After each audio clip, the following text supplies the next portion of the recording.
দেশের ধর্মীয় মানুষ, হিন্দু ধর্ম, খ্রিস্টান, বৌদ্ধ সমস্ত মানুষের আশা এবং আকাঙ্ক্ষা অনুযায়ী সিলেবাস সাজাতে হবে। কোন অবস্থাতেই 92% মুসলমানদেরকে বাদ দিয়ে বাংলাদেশের মানুষ কোন সিলেবাস চায় না, হতে পারে না, হবে না। যে সিলেবাসের মধ্যে নবী মুহাম্মদ সাল্লাল্লাহু আলাইহি ওয়াসাল্লাম ইতিহাস থাকবে না, যে সিলেবাসের মধ্যে আবু বকর ইতিহাস থাকবে না, যে সিলেবাসের মধ্যে ওমরের গল্প থাকবে না, যে সিলেবাসের মধ্যে ওসমানের কথা থাকবে না, যে সিলেবাসের মধ্যে আলীর গল্প থাকবে না, ওই সিলেবাস বাংলাদেশে চলবে না, চলতে হবে না। ভেবেছিলাম এবার মুক্তি পাবো, শান্তি পাবো, কিন্তু স্বাধীনতার পর থেকে আজ পর্যন্ত যারা শাসক ছিল তারা এদেশের মানুষের আকাঙ্ক্ষা এবং চাহিদা বাস্তবায়ন করতে পারে নাই, মানুষের অধিকার ফিরিয়ে দিতে পারে নাই। দলীয়করণ, ব্যক্তিকরণের মাধ্যমে, জুলুম অত্যাচারের মাধ্যমে দেশকে ধ্বংস করে ফেলেছে। ভারতকে বন্ধু বানিয়েছে, অথচ যার ভারত বন্ধু থাকে তার শত্রু প্রয়োজন হয় না। আপনারা জানেন সিকিম এক সময় স্বাধীন রাষ্ট্র ছিল, ভারতের খুবই বন্ধু ছিল, কিন্তু লেন্দুক দর্জির মতো এক চাটুকার এবং মোশায়েফকে সৃষ্টি করে সেই সিকিমকে ভারতের কররাজ্য হিসাবে নয়, ভারতের অন্তর্ভুক্ত করতে বাধ্য করেছিল। আপনারা জানেন হায়দ্রাবাদ স্বাধীন রাষ্ট্র ছিল, ব্রিটিশ বলেছিল তোমরা স্বাধীন থাকবে, কিন্তু সেই স্বাধীন রাষ্ট্রকে পরাধীন করে ভারতের মধ্যে হায়দ্রাবাদকে নিতে বাধ্য করেছিল। আপনারা জানেন কাশ্মীর স্বাধীন রাষ্ট্র ছিল, কিন্তু এই ভারত সেই স্বাধীনতাকে দূর করে আজকে তাদেরকে গোলামি করতে বাধ্য করেছে। আজকে বাংলাদেশ স্বাধীন, ভারত থেকে স্বাধীন হয়েছে, কিন্তু লেন্দুক দর্জির মতো শেখ হাসিনাকে আর এক মুখ্যমন্ত্রী তৈরি করে ওদের গোলামি বানাবার চক্রান্ত করেছিল। বাংলাদেশের মানুষ সচেতন, তারা জীবন দিতে পারে, রক্ত দিতে পারে, আন্দোলন করতে পারে, না খেয়ে থাকতে পারে, তারা খোলা আকাশের নিচে ঘুমাতে পারে, তাদের সব কিছু উৎসর্গ করতে পারে। একজন বাংলাদেশকে গোলাম বানাতে পারে নাই। আজকে তারা কি করেছে? ফারাক্কা বাঁধ দিয়েছে।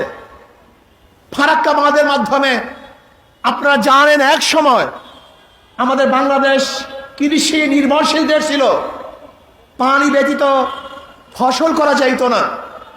এর জন্য ওরা ফারাক্কা বাঁধ দিয়ে আমাদের দেশকে মরুভূমি করেছে, কিন্তু তারপর বাংলাদেশের মানুষ ওর কাছে মাথা নত করে নাই। আজও ফারাক্কা বাঁধের সমাধান হয় নাই, আজও তিস্তার সমাধান হয় নাই। আজকেও প্রবাহিত ভারত থেকে যে নদী এবং খালগুলি আছে তার পানির ন্যায্য ইচ্ছা এখন আমরা পাই নাই।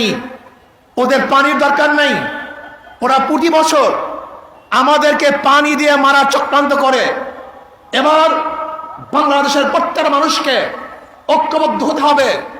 বাংলাদেশের উপর থেকে এমন এক শক্তিশালী বাঁধ নির্মাণ করব, যেই বাঁধের মাধ্যমে ভারত পানি নিয়ন্ত্রণ করবে না, বরং বাংলাদেশের মানুষ পানি নিয়ন্ত্রণ করবে। যখন প্রয়োজন হবে আমরা পানি ছেড়ে দেব, যখন প্রয়োজন হবে পানি বদ্ধ করে রাখবো, তাহলে ভারত আমাদেরকে ডুবাতে পারবে না, ওদের কাছে মাথা নত করতে হবে না, বরং ভারত আমাদের কাছে মাথা নত করে বাধ্য হবে। ভাই আমার, ওরা আমাদের অর্থনীতিকে ধ্বংস করে ফেলেছে, আমাদের সংস্কৃতিকে ধ্বংস করে ফেলেছে। আজকে ইসলাম শিক্ষা বইয়ের মধ্যে দেবীর মূর্তি আঁকা হয়েছে, আজকে রাধা এবং রামের কৃষ্ণের সবক পড়ানো হচ্ছে। আজকে আমাদের বাংলাদেশের 92% মানুষদেরকে নাস্তিক বানাবার চক্রান্ত চলতেছে। আমি অন্তর্বর্তীকালীন সরকারে বলবো এই শিক্ষা কারিকুলামকে পরিবর্তন করতে হবে। বাংলাদেশের 92% মানুষের আশা এবং আকাঙ্ক্ষা অনুযায়ী, বৃহত্তর মুসলিম এই সংখ্যাগরিষ্ঠ মানুষের আশা এবং আকাঙ্ক্ষা অনুযায়ী সিলেবাস তৈরি করতে হবে।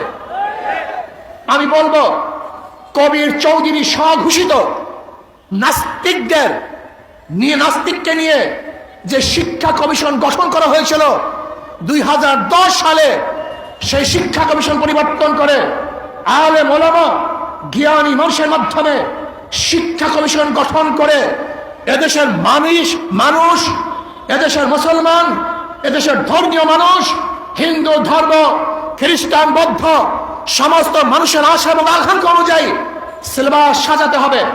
কোন অবস্থাতেই 92% মুসলমানদেরকে বাদ দিয়ে বাংলাদেশের মানুষ কোন সিলেবাস চায় না, হতে পারে না, হবে না। যে সিলেবাসের মধ্যে নবী মুহাম্মদ সাল্লাল্লাহু আলাইহি ওয়াসাল্লাম ইতিহাস থাকবে না, যে সিলেবাসের মধ্যে আবু বকর ইতিহাস থাকবে না, যে সিলেবাসের মধ্যে ওমরের গল্প থাকবে না, যে সিলেবাসের মধ্যে উসমানের কথা থাকবে না, যে সিলেবাসের মধ্যে আলীর গল্প থাকবে না, ওই সিলেবাস বাংলাদেশে চলবে না, চলতে হবে না। যে সিলেবাসের মধ্যে শাহজালাল ইয়ামানির ইতিহাস থাকবে না, শাহ মাকদুমের ইতিহাস থাকবে না, যে সিলেবাসের মধ্যে এদেশ যারা শাসন করেছে, এই যে যারা গোটা ব্রিটিশকে রড়িয়ে দিয়েছে, তসনস করে ফেলেছে, তাদের ইতিহাস যে সিলেবাসের মধ্যে থাকবে না, বাংলাদেশের বুকে সেই সিলেবাস চলতে দেওয়া হবে না, হবে না ইনশাআল্লাহ। ভাইরা আমার, সতর্ক থাকতে হবে, চোখ কান খোলা রাখতে হবে।